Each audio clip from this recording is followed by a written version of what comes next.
Gqeberha performers Brendon and Lee Lau are two of the biggest magicians in South Africa and have made waves internationally. They've both garnered success as individual acts, with Peel conducting mentalism, traditional magic and illusion, whilst Lau largely does bizarre magic, escapes and sideshow acts. So we have the duo with us in studio this morning to share a little bit more about their line of work, which sees them being accustomed to trickery of various kinds. Brendon and Lee, good morning, and thank you for joining us at this hour. Hello, yes, it's very early on a Sunday, but thank you so much for having us here. Well, thanks for making time. I was chatting to you offline and saying I still remember Lee's trick at one of the events. I don't know if I can give it away, but you can if you want. Put a nail through his nose. I still don't understand how, but I guess that's part of the illusion and the acts. Guys, how do you get into magic? How do you get fascinated by it and then decide this is what I'm going to be doing? Yeah, so I think, everyone's journey is slightly different, but ultimately, this the magic bug sort of usually bites it, but both of us quite young. So, I mean, I was about 10 years old. I think Lee was about also that same age. And you just get fascinated into it, and then the next thing you know, you're going around the world doing it all over the show. So it just snowballs, I guess. But yeah, started very young. How are the receptions from different audiences in different countries as well? I mean, you're on Britain's Got Talent, you're performing at schools, you're all at National Arts Festival. How do you manage the crowds and that energy as well that comes with it? Well, I mean, it's magic sort of transcends, the cultural barriers and even language barriers. So when we're going performing, most of the time we are performing in countries that do speak English and things. Okay. But yeah, I mean, it's great because people are very receptive to seeing crazy things happen. And yeah. Have things ever gone wrong? That's always what I'm worried about, especially you, Lee. Yeah, well, actually there is a very famous one that actually it did go wrong. That's actually how we got selected to be on Britain's Got Talent, was because of a crossbow escape. It's an interesting story, but basically a crossbow thing went wrong, and I got shot in the head and allegedly, No, it did happen. Yeah, no, that's a story for another day, I think. Okay. But, things can go wrong. Things can go wrong. But luckily, in the last few years, they haven't gone tragically wrong. Too wrong. You have an insane memory. I try and do what I can. The card trick. It's insane. How do you do that? Very well, thank you. But I do try and apply my mind to sort of, it's a thing called mentalism, and using sort of memory techniques and skills into the mix is what I personally try and do, Yeah. Who do you guys draw inspiration from? I was trying to think. There's Houdini. There's David Blaine. Yeah. Copperfield. I think that's it. That's all I know. And then there's also Penn and Teller. They're also amazing guys. I draw inspiration sometimes just from daily life. Because I grew up watching like A-Team and MacGyver, so that's how I got into escapes, because I like the mental part of trying to not just physically get out of something, but use your mind to find a solution to get out of a problem. And things like that. And Harry Houdini being the godfather of escapes is a huge inspiration. Yeah. But the creative process through all of this, and obviously keeping people entertained, right? Also seeing things that they haven't seen before as well. I mean, what goes into putting a show like that together?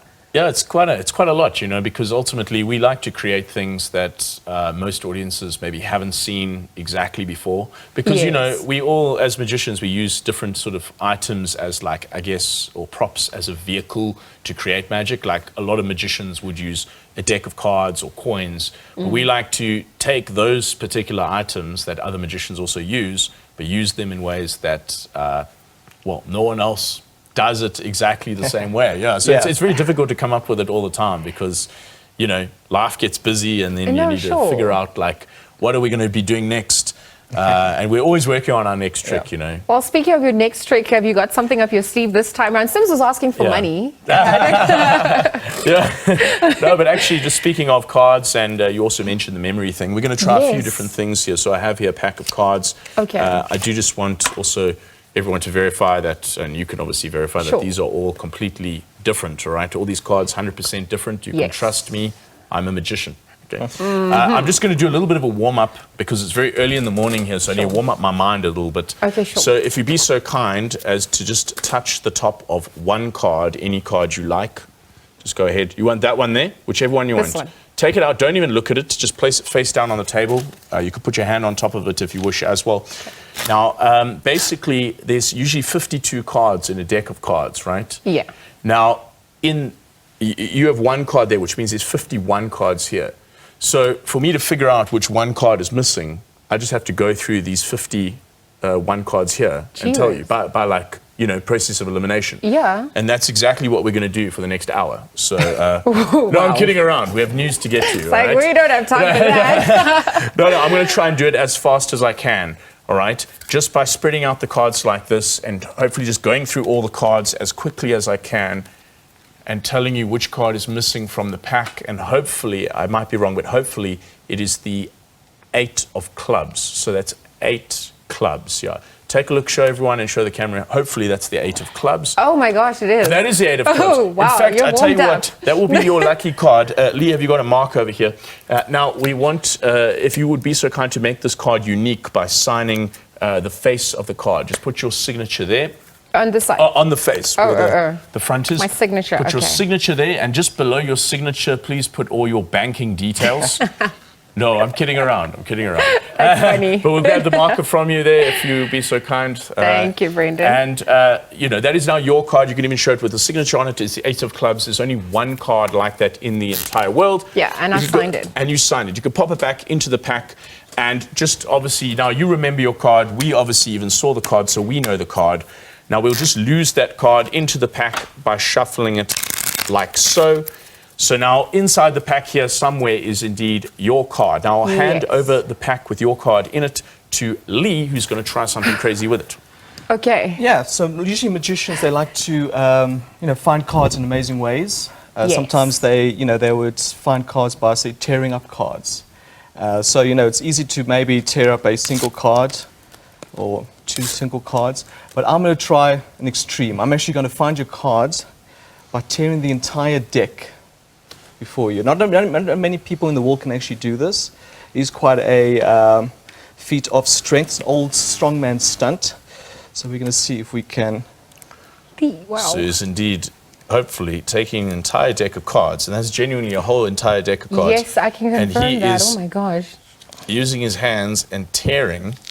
There we go. He just tore the entire deck in 2 pieces, all right? Now, somewhere in each of these sort of packs, because we didn't find your card there, your card will be in somewhere in each of these sides, right? In each of these little packlets, right? Yeah. So indeed, we have these torn pieces just like this. Now, Lee, are you ready? I'm ready. Okay, then let's try this, right? We're just going to throw this up in the air like 1, 2, 3. Let's go like that. And indeed, we've each just caught one side of a card from a shuffled pack. And of course, that is a complete match, just like that, because that is indeed your signed 8 of clubs. Finding indeed your card like magic. In fact, you can keep that. Wow. eBay, obviously. Thanks, Brendon and Lee. Oh my gosh, how much time do you guys spend together to work on this? Too much. Yeah. I know. Well, how would you have met though? Your friendship having blossomed. I mean, there needs to be a synergy of sorts. And that's the nice thing about it, because we do such different styles of magic. Okay. Like I'm working on a stunt. Like I've told him, like one day I'm learning how to tear a deck of cards, and it's like let's try and work that into a trick, and then mix it together with mentalism. So that's how we usually work on these effects. It's Brendon's got an idea, I've got an idea, and then we merge them together. Do you offer classes? Yeah, actually, we sometimes do teach. Yeah. You can find us on Facebook and stuff if you want to learn, some magic. Yeah. And your performances, what else can we expect from you, perhaps also as we enter summer season? Yeah, so ultimately, there will be lots more sort of shows coming up. I know in December we'll be doing another sort of tour around various sort of venues. Again, I think social media is the best place to find us for the exact specifics. But, we do all the major sort of festivals in South Africa. We do as many sort of venues as we can, some casino venues, theatre venues.